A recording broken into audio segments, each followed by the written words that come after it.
The most amazing part of magical thinking for young children is their belief that they can make life be anything that they want it to be.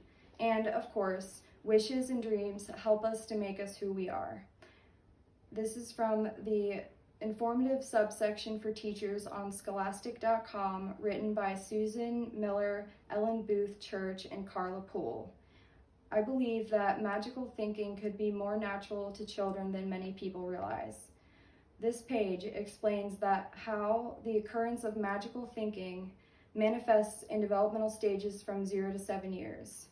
In summary, it states that from infancy, magical thinking is the very young child's way of trying to figure out how things work in the world. Preschoolers need experiences with pretend and real situations to help them be able to make necessary distinctions in their magical thinking. And kindergartners continue to use magical thinking to explain cause and effect in their life. In the article entitled "The Need for Pretend Play in Childhood Development, Imaginative Play is a Vital Component to Normal Childhood Development," posted on March 6, 2012 to psychologytoday.com by Scott Barry Kaufman, explains how systematic research has increasingly demonstrated a series of clear benefits of children's engagement in pretend games and the integration of imagination in this from the ages of about 2.5 to 6 or 7 years. Benefits of imagination in pretend games include the use of divergent thinking, increases in language use, establishing a theory of mind, stronger cognitive symbolism and organizations, the perception of different scenarios, both with positive and negative outcomes for children to experience, the better controlled expression of positive and negative emotions, as well as the modulation effect, which is the ability to integrate emotion with cognition.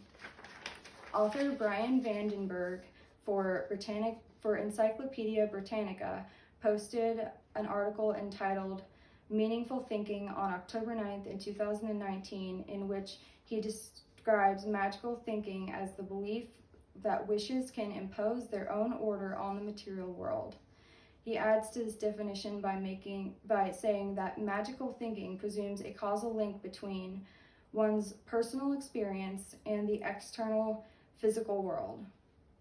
Freud explains stages of cultural development proposed with anthropologists by the theory of 2 fundamental forms of thought.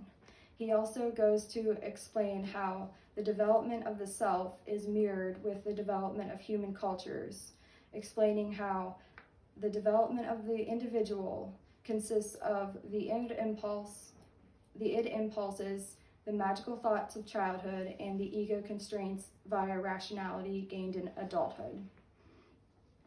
Everyone has their favorite fairy tale or modern Disney movie. What is yours? Mine's Up from Disney Pixar. The other side of the token for believing and teaching magical ideas is the deception that is embedded within doing so.